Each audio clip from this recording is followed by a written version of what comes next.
রমজানের প্রতিটা দিনেই হলো স্পেশাল, আর এই প্রতিটা দিনে নানা রকমের আয়োজন করা হয় ইফতারি খাওয়ার জন্য। তার মধ্যে পেঁয়াজুটা হলো অন্যতম। Hello everyone, welcome hour another back to my channel. সবাই কেমন আছো? আজকে তোমাদেরকে দেখিয়ে দেব কিভাবে মুচমুচে পেঁয়াজু বানানো হয়, কি ব্যবহার করলে পেঁয়াজুটা অন্যরকম টেস্ট হবে এবং সুন্দর একটা পারফেক্ট কালার আসবে, সেই টিপসও তোমাদেরকে দেখিয়ে দেব। আশা করি সবার কাছে ভিডিওটা ভালো লাগবে। চলে আসলাম মূল ভিডিওতে। এখানে আমি ফার্স্টে পেঁয়াজু বানানোর জন্য আগে থেকে কিছু ডাউল ব্লেন্ডার করে নিলাম। তোমরা যে কোনো ডাউল দিয়ে পেঁয়াজুটা বানিয়ে নিতে পারো। এরপর আমি এখানে ডাউলে দিয়ে দিব 3 থেকে 4টা কুচি করা পেঁয়াজ। পেঁয়াজগুলো অবশ্যই একদম ছোট ছোট করে কুচি করে নিতে হবে, যাতে করে ডাউলের সাথে মিশে যায়। দিয়ে দিব 2 থেকে 3 টেবিল চামচ কাঁচামরিচ কুচি, দিয়ে দিব ধনিয়া পাতা কুচি, দিয়ে দেব 1 চা চামচ মিক্স করা আদা এবং রসুন বাটা, 1 চা চামচ লবণ, 1 চা চামচ মিক্স করা গরম মশলা, 1 চা চামচ গুঁড়ো, আধা চামচ মরিচের গুঁড়ো।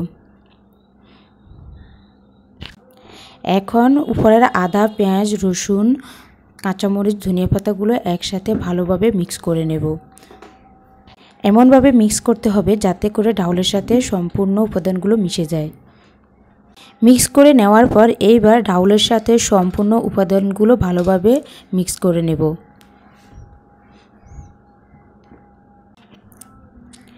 ভালোভাবে মিক্স করে নেওয়ার পর এখন দিয়ে দিব 1 চা চামচ কর্নফ্লাওয়ার।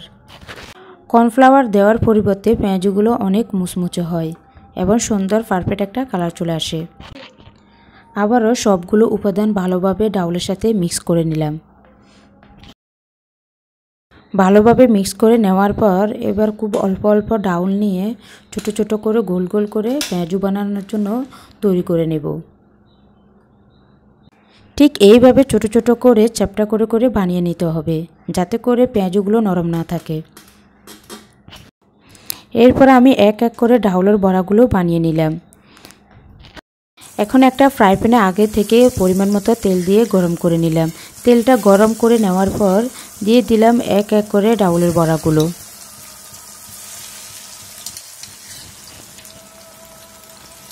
এই সময় কিন্তু চুলার আঁচটা একদম কমিয়ে দিতে হবে, যাতে করে ডাউলের বড়াগুলো পুড়ে না যায়, যেন ভিতরের অংশটুকু সিদ্ধ হয়ে যায় ভালো মতে।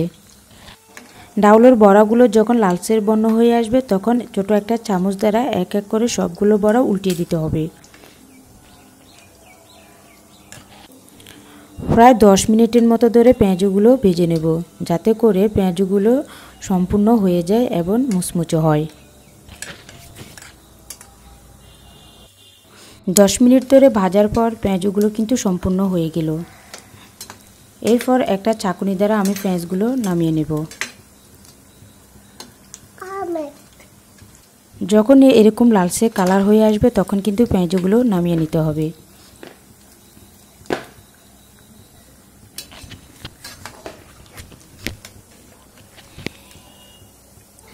পেঁয়াজগুলো নামিয়ে নেওয়ার পর ঠান্ডা করে নেব। আর ঠান্ডা হওয়ার পর পেঁয়াজগুলো কিন্তু একদম মচমচে হয়ে যাবে। এইভাবে পেঁয়াজু বানালে কিন্তু পেঁয়াজুগুলো একদম মচমচে হয় এবং অনেক মজা হয়। ভিডিওটা যদি সবার কাছে ভালো লাগে অবশ্যই সবাই লাইক, কমেন্ট, শেয়ার করবে, সাবস্ক্রাইব করে নেবে। পাশে থাকা বেল বাটনে ক্লিক করে নেবে, যাতে করে নেক্সট ভিডিও তোমাদের কাছে পৌঁছে যায়। সবাই ভালো থাকবেন, সুস্থ থাকবেন। আল্লাহ হাফেজ।